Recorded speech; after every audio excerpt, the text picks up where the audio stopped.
Jabroni, Jabronixyz, oh, it doesn't matter, you spell jabroni.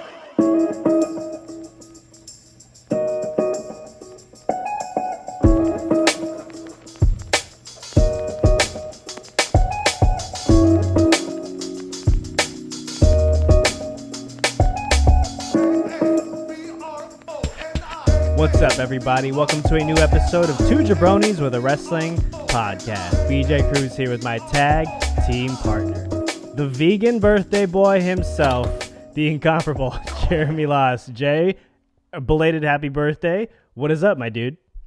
Thank you for that. Not a whole bunch. I am going vegan for at least the first month of being 33, and it is trying, especially because on my birthday, I woke up and my wife said she'll make me breakfast. I was like, oh, great, thank you. And she made me breakfast and then proceeded to make herself bacon at the same time. So I'm eating vegan sausage while she's eating crunchy, crispy, smelling great bacon. Well, let me ask you this first. That I'm sure is the question that everyone is wondering. Why did you start on your birthday? Why not go the day after? It was just, I don't know. I was like, I might as well start on my birthday, and I don't even know why I'm doing this, to be honest with you. There's like literally like no reason behind it. Like I eat meat. I ate meat for a long time. It's not like I'm fighting for animal rights or anything. I just wanted to try a different kind of diet, and I thought vegan diet. For a while there in high school, I was vegetarian, and I tried veganism, and it lasted maybe 3 days. I was like, this is too fucking hard. Yeah. And so I'm like determined to at least make it 30 days. I went out and bought a whole bunch of shit. I tried oat milk for the first time. Oat milk is bomb. It's good. It's really good. I really enjoy it. It's so damn good. So that might be my jam going forward. Yeah. Okay. Like all time. So, well, I also just realized, like, I just found vegan ice cream. So I'm going to try that tonight. Oh, there you go.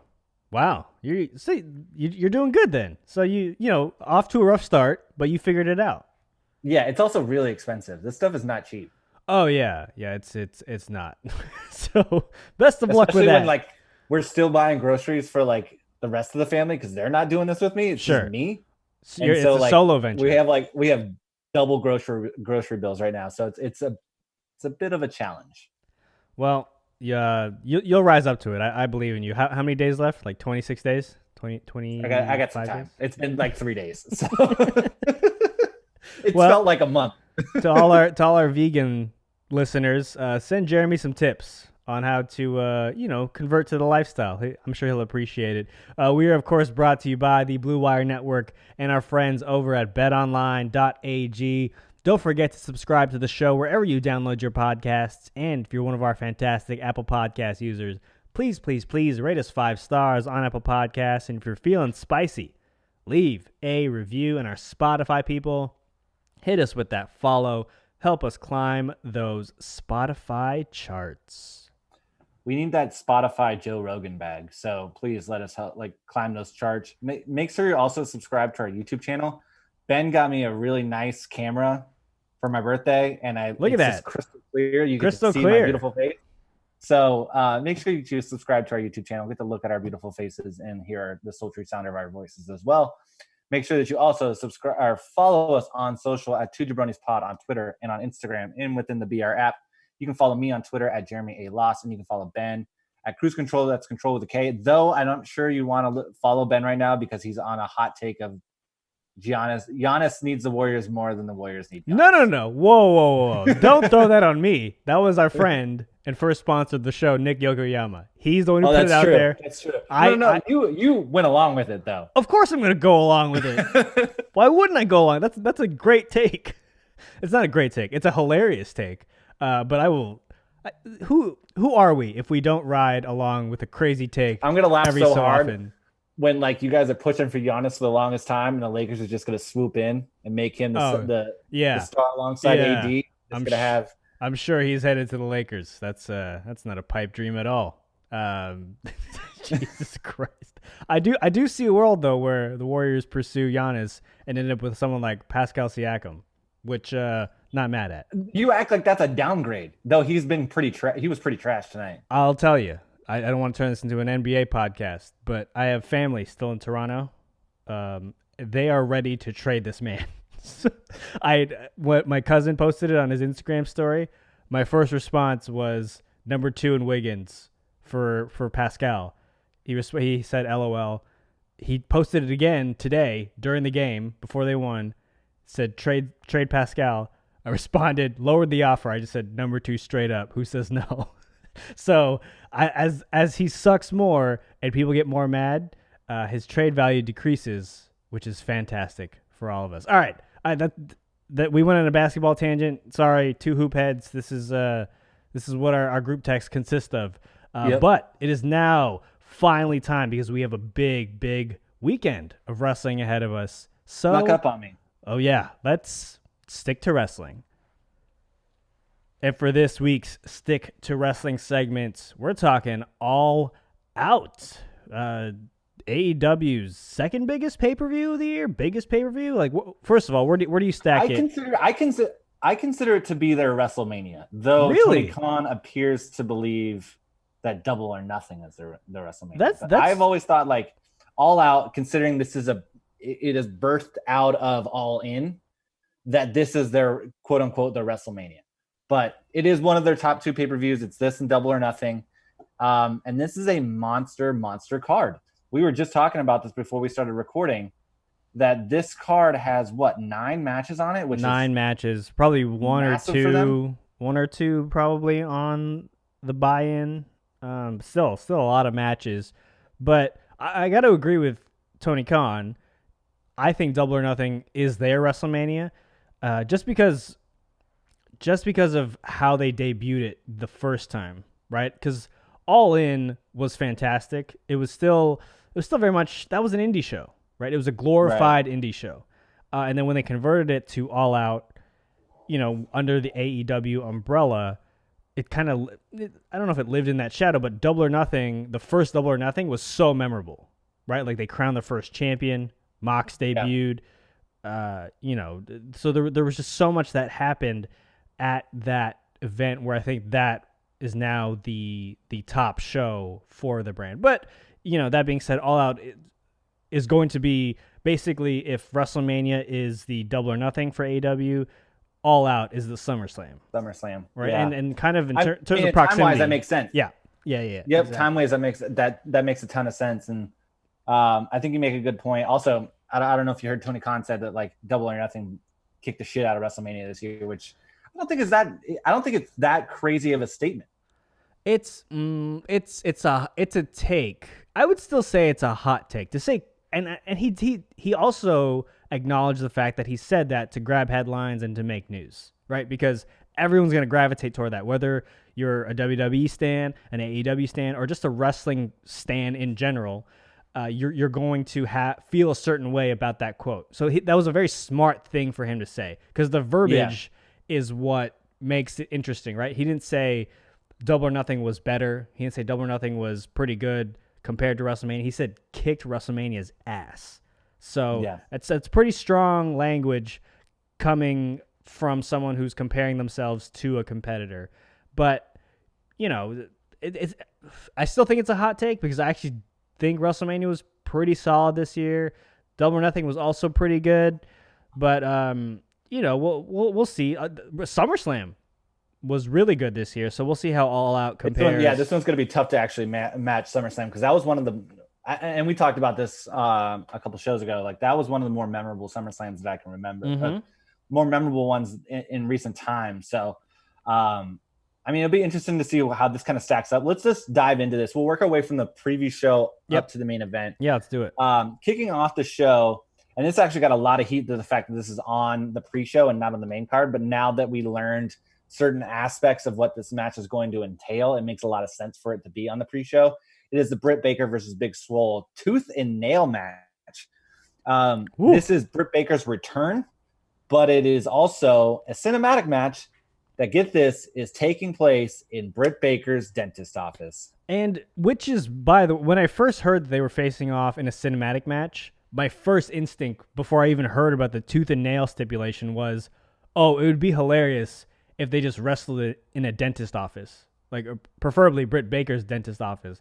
And then once more details started to come out, I was like, they're really doing it. So it was one of those things where like I felt like I spoke it into existence, even though I probably didn't. You went full of our ball on it. Yeah, absolutely. So that means it's gonna fail. I'm just kidding. It's not. It's probably going to be. No, like I'm actually looking like I'm really looking forward to this because I actually think their feud has been pretty good considering that Britt Baker's been out. And I think this is your time. All things considered, and I really like Big Swole. I think here is where you put Britt Baker on the rocket ship and you start that movement towards the title because she's been so good with her injury. I know that she's probably not 100%. So it makes a lot of sense to still slow play it. But I think you need to start having her work her way towards the top because, to be honest, and I think this is a fair criticism for AEW, and I think a lot of people share this sentiment, is they haven't really done enough when it comes to the women's division. Right. They haven't showcased it enough. They haven't put their talent, their champions over. They haven't put the talent over as much. And I think Britt Baker, along with Sheeta, are the ones to really take this division to the next level. I think what Britt Baker's been doing in the past year has been phenomenal. And I think now is the time to really start elevating her towards that main event picture. Yeah, I don't know if this is going to be her coming out party yet, though, just because of you mentioned it, she's not 100%. And I think she's still pretty injured.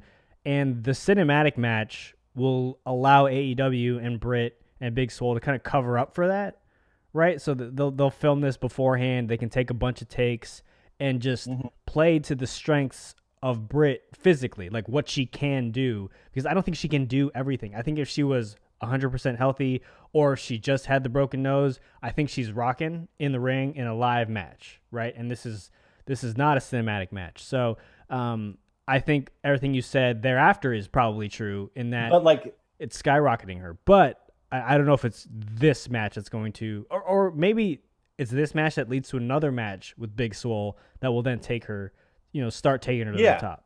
I mean, for AEW, the benefit is they don't have a lot of pay-per-views where they have to continue to book feuds and like keep things moving month to month. Yeah, it's a good point. Like they can kickstart this and have it go, and then you can have the payoff at Double or Nothing. Like they don't have very many pay-per-views in between. They may have one or two quote unquote pay-per-views that would probably air on Dynamite, but like they can really drag it out because they don't have to lean into it. Like they don't have to force it. So I think you can at least start it here. Right. Let's move on. Who do you have in this match before we move on? Britt Baker. You're going Britt. I'm also going Britt. Despite the injuries and the weird name, tooth and nail match. It's that just, I hate going to the dentist, so that gives me the heebie-jeebies. Just I mean, there's gonna be with it being a cinematic match, there's gonna be shenanigans. I can see Britt Baker getting the win here in some devious fashion. Young Bucks versus Jurassic Express. This is going to be just a spot fest, to be honest with you. Like this is going to be all over the place, which I love because that's what I love about Young Bucks matches. Yeah. Bucks win here. Yeah, I mean, I think so. I was less than fully intrigued with how they ended things with this match setup on the Go Home show of Dynamite, and I mean, I guess just in general, a little side tangent. The Go Home show for Dynamite and for All Out was less than stellar. It had its moments, and I think one storyline in particular was able to be built out, but the rest, only okay. I mean, this match is going to be good. The storyline, the build to it hasn't been as good as you would like, probably for a Bucks match. And the Jurassic Express, two teams who are extremely good at what they do, extremely over with everyone. I just wish the build was a little bit better. But yeah, I'm going with the Bucks on this. They need to kind of get back on track. So my thinking is this like a springboard for the Bucks, because obviously we can jump into this right away, even though it's out of order. But I think this kind of they go hand in hand together. You have this match, and then you have the tag team match, the tag team title match with Omega, Page, and FTR. Do you think this is a springboard? Because we have to get to Bucks FTR. That is a match we've all been waiting for years. Right. Is this the springboard where FTR wins the belts? Because I think they have to get it off of Omega and Page. Yeah. They have to. And we have the Bucks, and then that's the feud that we go with. Well, my only question to that is, when is their match? Because the next big pay-per-view technically isn't. I mean, there's obviously going to have other pay-per-views, right? Like the less than the big two. So obviously you would like this match to have been either here at All Out, which I think is what we thought would happen when FTR first debuted. I legit thought this was going to be the main event. Right. But now, can you milk this to Double or Nothing? I don't know. You can. Like, I think what you can do is, like, you can hint towards the feud and have this kind of brewing while FTR kind of defends the belts, probably against some random tag teams, and just have the Bucks just kind of there, like just kind of middling right underneath them. But I think eventually you have to get to this, probably a Double or Nothing.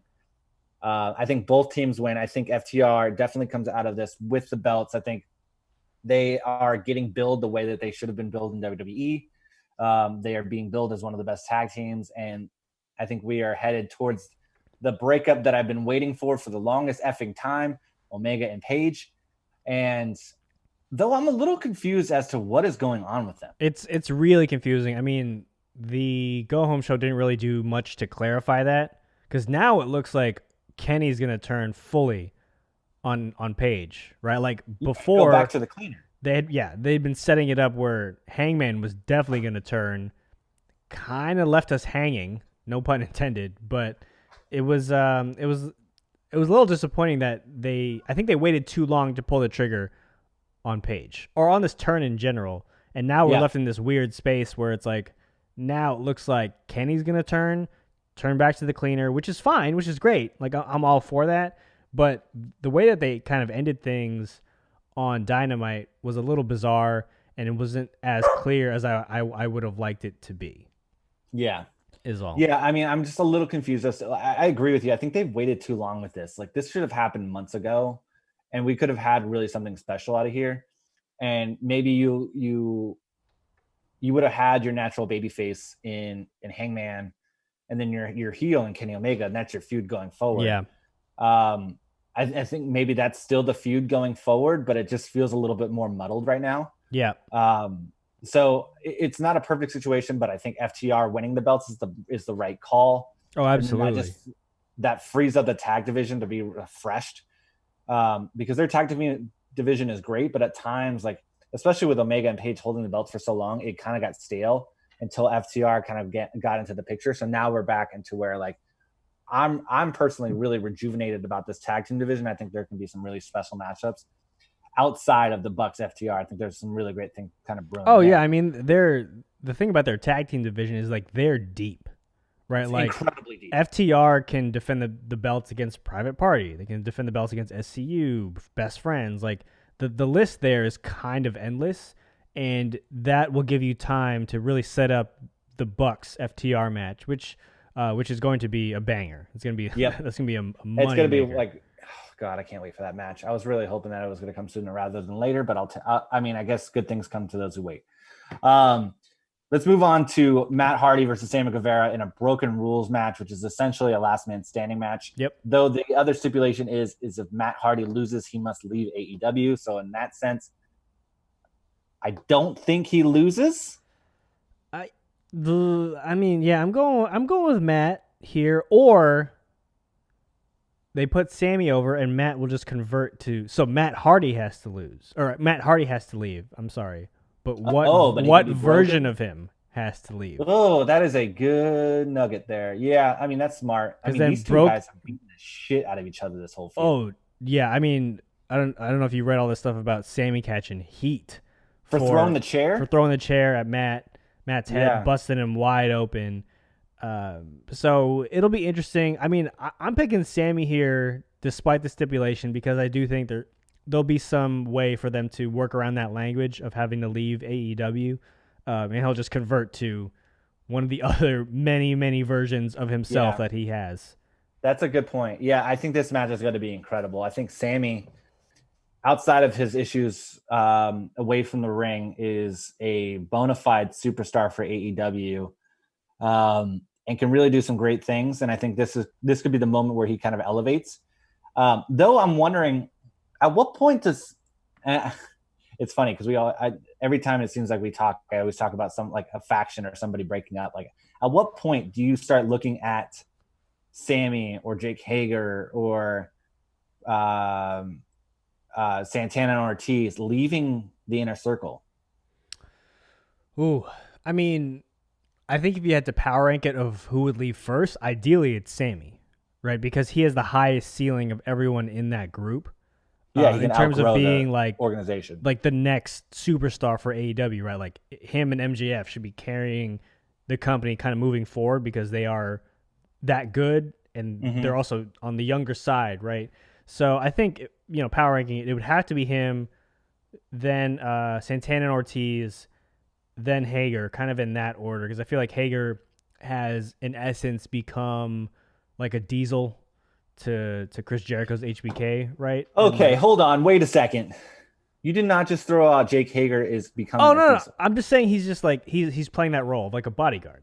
He's not Diesel. Listen, we're not doing that. We're not doing that today. I'm just saying he's playing that role for Jericho right now. I was ready to drive to San Jose and start throwing fisticuffs. I'm not throwing. Look at this. I'm wearing a Shawn Michaels This is my guy, and Diesel's also one of my guys. I would never disrespect it. I'm just saying the role that Hager's playing lately seems to be more of a bodyguard role as opposed to. Oh, how about this? He's like the Tomko to Jericho's Christian. You like that one? Okay. There you go. Okay. There you go. So yes, I scaled it we back. Can't be throwing out legendary bodyguards here. I think I was looking at my shirt too much, and I was like, "Man, Shawn Michaels on the brain," So I apologize. Can we just riff on how good Diesel was back in the mid '90s? Diesel was fantastic. He was so damn good. Yeah. The music, the look, and then Nash in general. By the way, side tangent. This is just a tangent. Nash in general, I think he's really underrated. He was phenomenal. Phenomenal career. And he just doesn't get talked about enough, I think, personally. He's one of the all-time great big men. Oh no, absolutely. And he still doesn't get the love that I think he deserves. Right. And it's almost a shame. Obviously, he was part of some shitty stuff toward the end of WCW, like the Finger Poke of Doom, which, we like to kind of bury in terms of memories and stuff like that. But he just the amount of, literally him and Scott Hall invading WCW changed the business forever. Changed the course of wrestling history. And it's like he's had his hands in so many different memorable moments that I think just doesn't go noticed enough. And I think he is outside of being one of the greater big men. It's like he's excellent on the mic.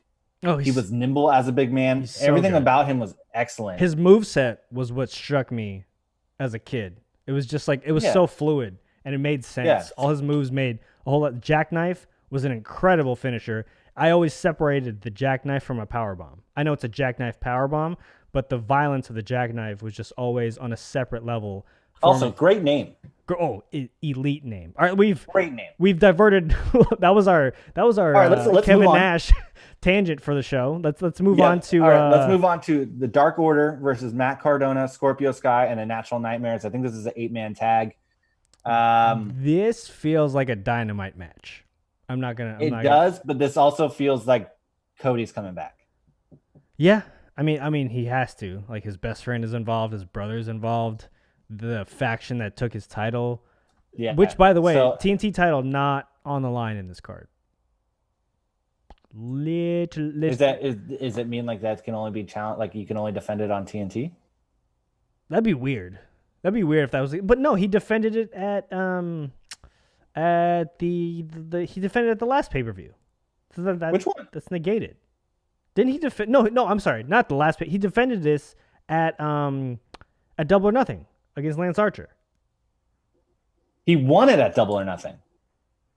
Oh, it was the tournament. That's right. Okay, it was the. And then every other time, it's been defended on TNT. Oh God, I hope it's not. I don't know if that's I'm just guessing here, but that would be really dumb. Also, this match, Dark Order's winning, and Cody comes back and does some shit.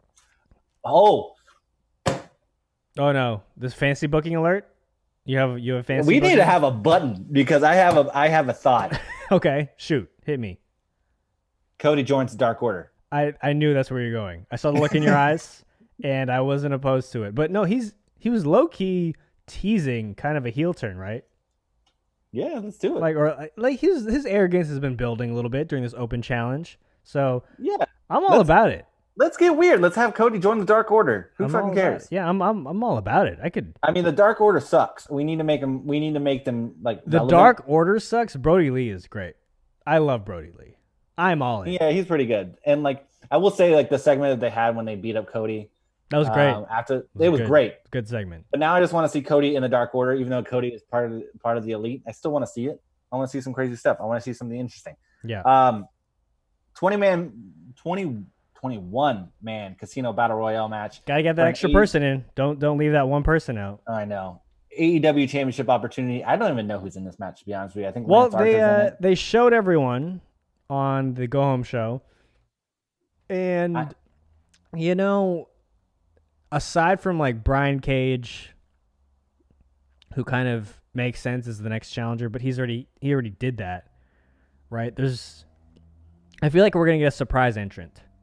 That's what I think. Okay, let me see. Someone off the board, because as much as a fan I am of like Sean Spears and who else was in the ring? Like there's Lance Archer was in there, and I don't see them. Let's say like MJF wins the title. I don't know if we're really clamoring to see any of that. So yeah. I think it's gonna be a surprise entrant for the winner of the Battle Royal, or it's gonna be Brian Cage again. That's just they've kind of just set. I'm trying to pull it up. I'm trying to pull up those names here because I really want to know who's in it. Because for some reason I just don't. It can't be Brian Cage again because you're gonna have a heel win the title. Spoiler alert for our discussion in a little while. There? Yeah. So it has to be a face. Is this the time that you have Darby win it?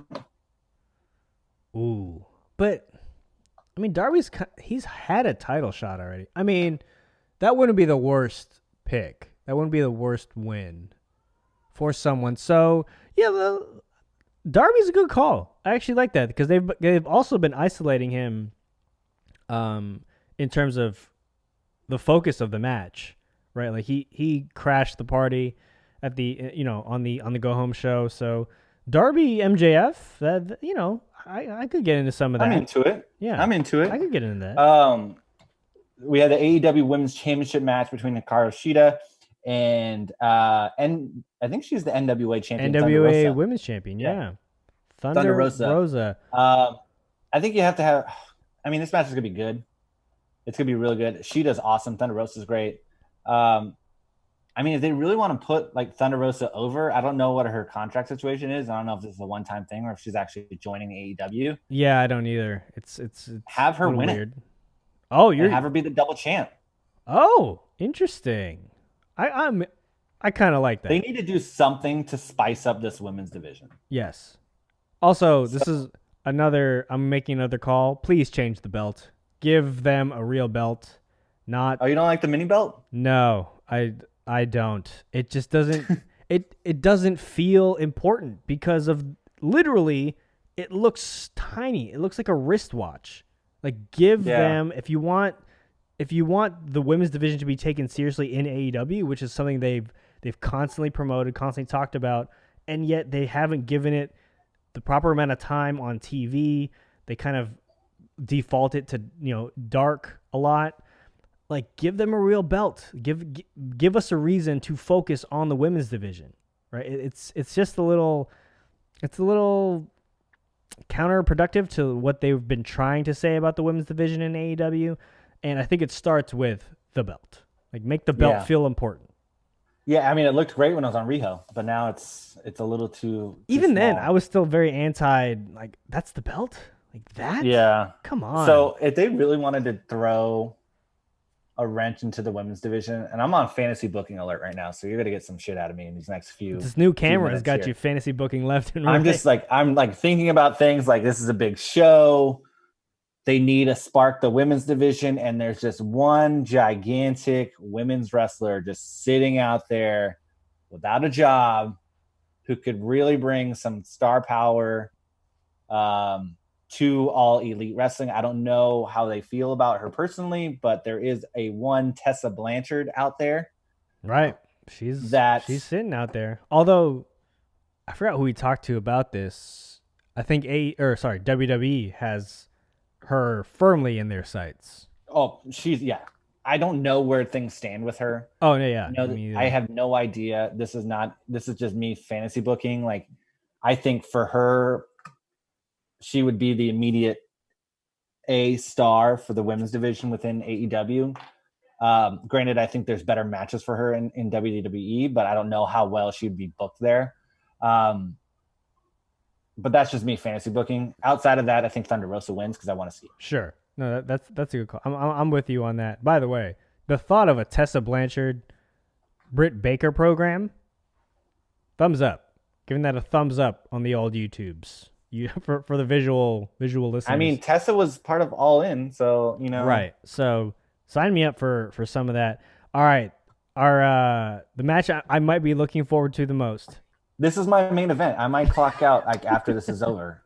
Literally, because you'll probably drink a bunch of mimosas during this match. Well, I've been drinking. So I got a new batch of Truly. It's like a mixed berry. Oh, there you go. Box of Truly, and it has some of the most delicious flavors, and I've been hammering them. So there's a chance that I might be blacked out on Truly on Saturday night watching this, and it might come around this mimosa match, which is Orange Cassidy versus Chris Jericho. With the wildest stipulation I've ever heard of in my life. Right, talk us through this for everyone who hasn't caught up. You can win by pinfall, submission. Of course. Or by throwing your opponent into a vat of mimosa. Some may consider that a loss. I consider that a big win. Depends on how long has that mimosa been sitting there? True. Warm champagne, not good. Warm orange juice, also not good. Warm mimosas, not good. But if they can keep that bad boy even a little cold, throw some ice in there. As long as it's clean ice. Look, we've the point is, the mimosa's gonna be dirty.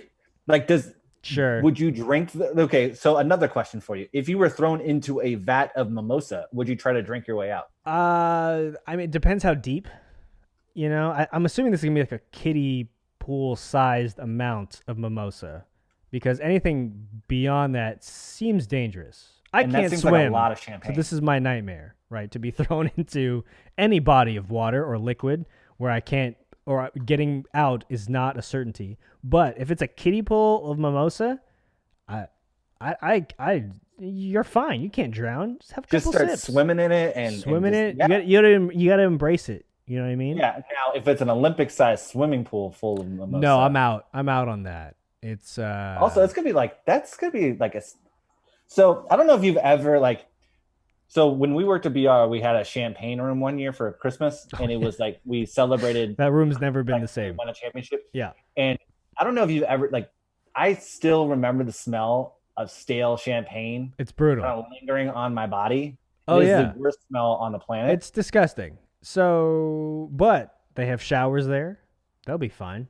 You just gotta. But you'll have sticky champagne in your pits or in your ass crack. It's gonna be weird. But you will be part of the. This has to be the only Mimosa Mayhem match in history, right? So they're making history on Saturday. They're making history, but this needs to be something they do every year. Because it's an incredible stipulation. Yeah, it is. It's fantastic. I'm fully prepared to see Chris Jericho take the bump of the century into the vat of mimosa. Right. I will be highly disappointed if there's a pinfall or submission, unless the pinfall or submission takes place in the vat of mimosa. Okay. Yes, I like that. But if the pinfall is Orange Cassidy taking a Judas effect into the mimosa, I may stop watching wrestling. I'm out on that. I'm very. I can't do the Judas effect.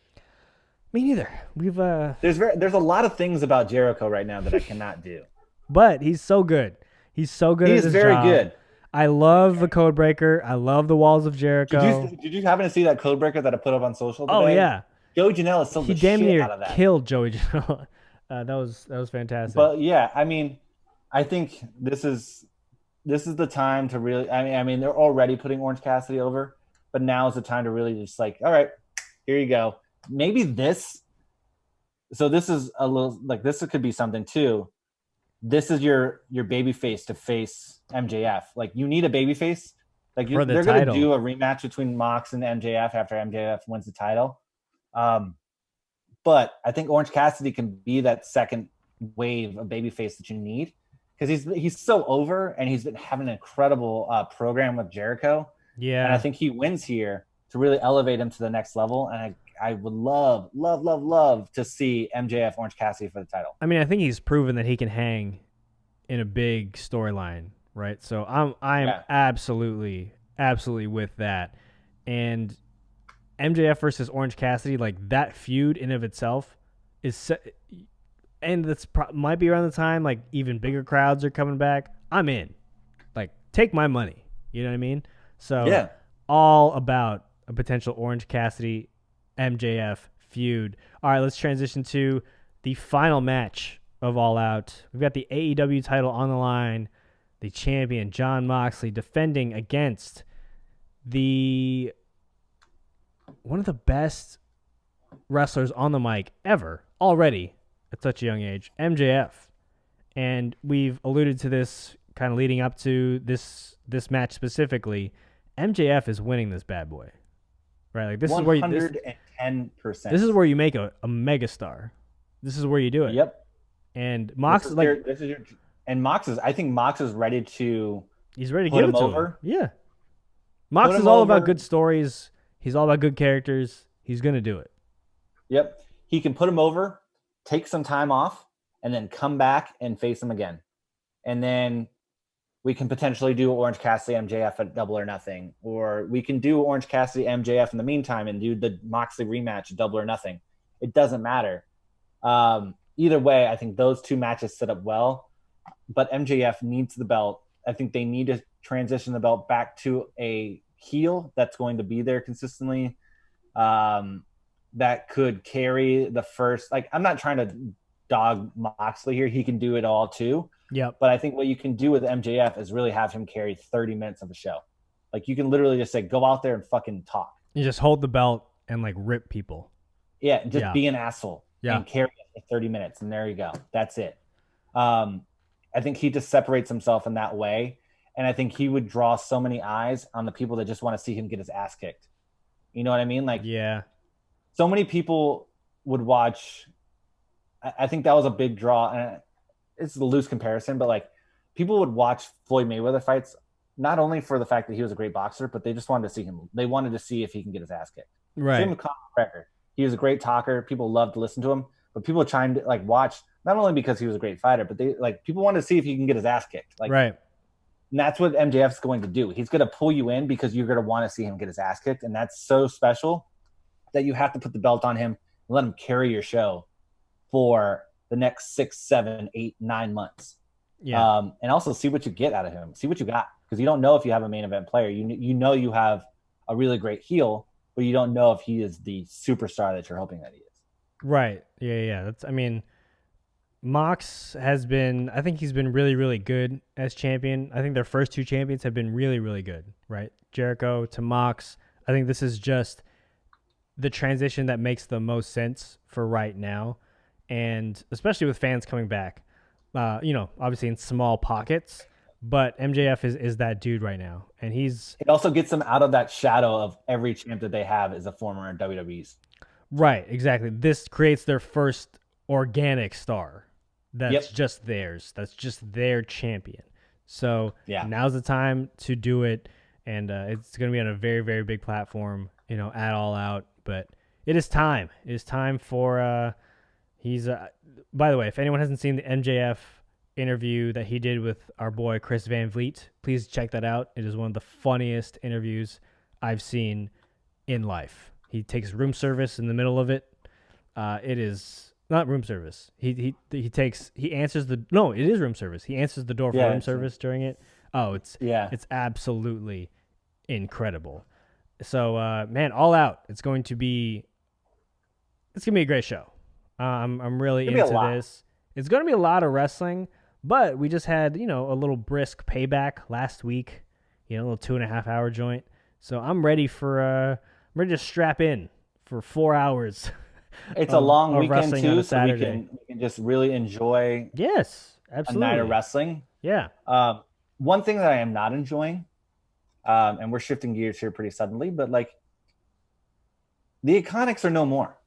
And I'm heartbroken. You're really upset about this. I spent the 15 minutes before we started recording just watching old videos of the IIconics backstage ripping people. It's a great video. The segments that they had, the digital only segments that they had, where they would walk backstage and just talk to random wrestlers about how they were the longest reigning tag team champions or their belts, or talking to Kathy Kelly, or some of the most the funniest segments that WWE has put together. I think they're naturals in what they do. I honestly, this isn't the end of them in WWE, so I don't know why I'm talking about in like the past sense, but like I just really like them as a tag team. I thought they were really great as the tag team champions, and now I think is the opportunity for them to really push Peyton Royce as a single star, because I think she has that it factor. She was a single star in NXT and she was really great. Yep. So now you can really push her as a singles competitor, especially on like within Raw, where they desperately need singles wrestlers to go against Asuka. So, I mean, I'm all for them getting a singles push. I'm just sad that they are forced to break up as a tag team. Yeah, it's a bummer, but if the silver lining is Peyton Royce is getting that push, that big singles push, sign me up for that. You know, and that's no shade to Billie Kay. She's also phenomenal. She's iconic, but she'll still have opportunities to do that. Maybe you split them on the shows, right? Like, I'm not saying Billie Kay shouldn't challenge for a title ever, but it might be time to kind of just split them to Raw and SmackDown and kind of have them pursue these individual titles. I don't think Billie Kay is a good enough in-ring wrestler to challenge for a title, to be in a title match. I actually really like her prospects more as a commentator. I think she'd be hilarious in the booth.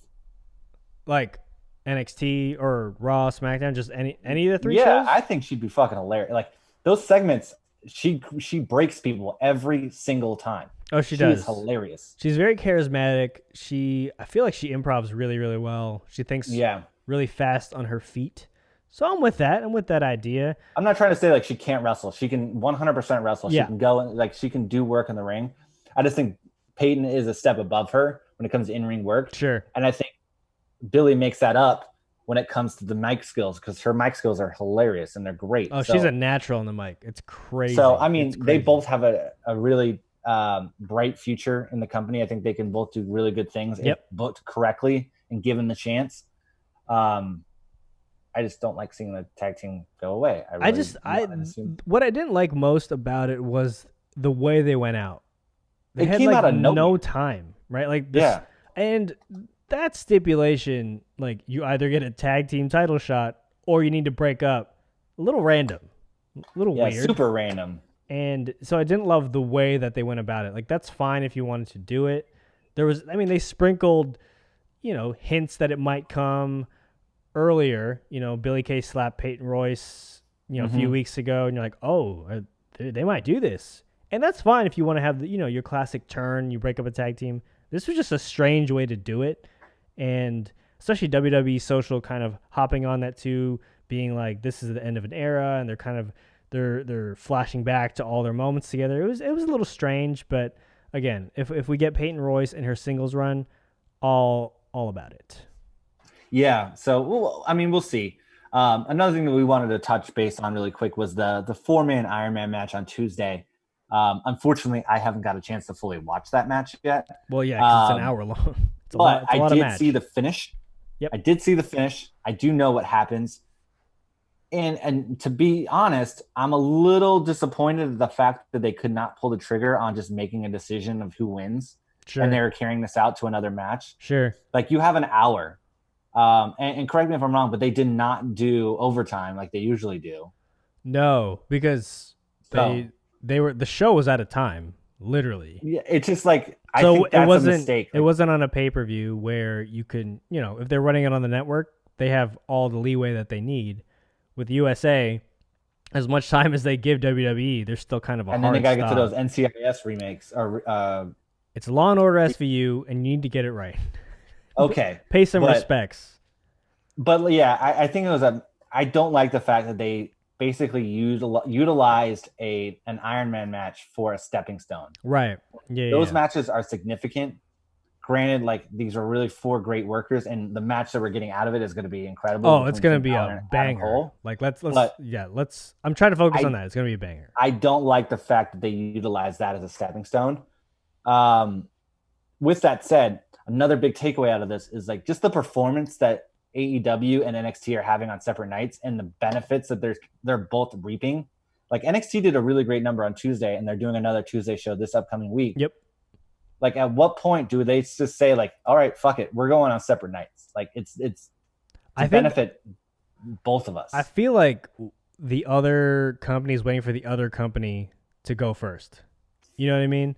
Where it's like they're playing chicken with each other almost, where they want the other company to have to switch, and then it has this illusion of like a power play. So let's say, yeah. So I think that's what's going to happen. I think eventually they're both seeing the benefits of being on separate nights. There's just more attention, right? Let's forget about wrestling content for a second, right? There's just so much content everywhere. Period. Yeah. TV, on the internet. It's just wild. And to like the Monday Night Wars in the 90s made a whole lot of sense because TV was it, right? Like you had to make a choice. That was your main form of content and your main form of entertainment. Now, like you're not only going against, AEW versus, it's not AEW versus NXT. There's so many other channels out there that are dividing people's attentions. And now I think they're starting to see, it doesn't really matter what the other side is doing. Like we're competing with much more than them. So if we can up our numbers across, on a different night, and we can pitch that number to advertisers, that's just going to be like, screw what the other side is doing, what the other team is doing. Like we're getting better numbers on a different night. And I think that's just what's going to happen. It's just a matter of who goes first. And Jericho, I think, mentioned like he put it out there that he wants WWE to quote unquote retreat and switch nights. I wouldn't mind it. Like if NXT was just like, we're going to do Tuesdays. The only thing that like kind of sucks is if they do Tuesday nights. That also means like they're going to go against Impact and sure. Yeah. I've been getting into Impact. Like, yeah, Impact's great. I'm enjoying Eric Young, new Impact champion. I mean, the fact that like Eric Young and Deonna Purrazzo are getting their shine, they're getting their flowers. Like it's great to see, and they're actually getting time and really making the best out of it. So I am upset they took the X Division Championship off friend of the show Chris Bay already. It feels like we cursed him because like he was on the show for a little bit and then he lost the belt. He lost the title like a week or two later. Sorry, Chris, our bad. But yeah, I mean, I think it makes sense for them to move and let's just do like I know that we kind of bitched about it when this all started, but I think once we kind of realized the burden that having 2 shows on Wednesday night kind of causes in life and like just the amount of wrestling that you have to take in one evening. Like having wrestling on Monday, Tuesday, Wednesday, Friday is not a bad deal. Yeah, you can kind of spread it out. It's spread out more so. I mean, either way, you're gonna get back-to-back nights of having to watch wrestling, right? It's kind of already like that, but I'll be really, really interested to see who basically acts first. I'm assuming it's gonna be WWE, just because. AEW kind of has they have a long leash with TNT right now, I believe. I mean, they may even get a second show like outside of Dark. So. Right, exactly. So, I mean, let's just move them. We'll make the call. We'll call Hunter ourselves and say, look, here, go on Tuesday. It's a lot easier for us. And that's all Trips cares about, And we'll call him Trips too. So we got a nickname. Yeah. He'll be like, oh, we can call him Paul. We'll call him Paul. Yeah. Is that a power move if you call him by his real name? Yeah. Can you imagine that? Hey, Paul. Hey, Paul. Like, I'm gonna get on one of those calls. I'm gonna drop a Paul on him. He would slap us through the phone. I know. I'd probably get booted faster than I got booted out of Thunderdome. Start a New Day chant on a media call. Finding ways to get kicked out of WWE media events. That's my new gimmick. I think that's all we got tonight. That's it, man. It's going to be a big weekend. It's going to be incredible. This all-out card on the surface is really, really solid. So everyone enjoy All Out on Saturday. Enjoy your long weekends. Hopefully this pod, if you're going out of town safely, this provided a little hour break from your drive or your flight or wherever you're going. In the meantime, don't forget to subscribe to the show wherever you download your podcasts. And if you're one of our fantastic Apple Podcast users, please, please, please rate us 5 stars on Apple Podcasts. And if you're feeling spicy, leave a review. And our Spotify people, hit us with that follow. Help us climb those Spotify charts. Make sure that you subscribe to our YouTube channel. I have a brand new camera, so you get to see me nice and clear. There you go. So subscribe to that channel. Watch our videos, like and comment, do all that good stuff. Make sure that you also follow us on social at 2 Jabronis Pod on Twitter and on Instagram. You can follow me on Twitter at Jeremy A. Loss, and you can follow Ben at Cruise Control. That's Control with a K. And before we leave, we wanted to give a quick shout out to the namesake of this podcast. I know that he went through a troubling time with him and his family. So big ups to The Rock and The Rock, glad to hear you and your family are doing well, that you're recovering from COVID. And as with everything that you do, sir, you will come out even better than when you started. So there's that. In the meantime, everyone enjoy All Out this weekend. If you can, stay home. If you can't, wear a mask. And, keep staying healthy. And as always, and forever, Black Lives Matter. All right, everyone. We'll talk to you soon. Peace.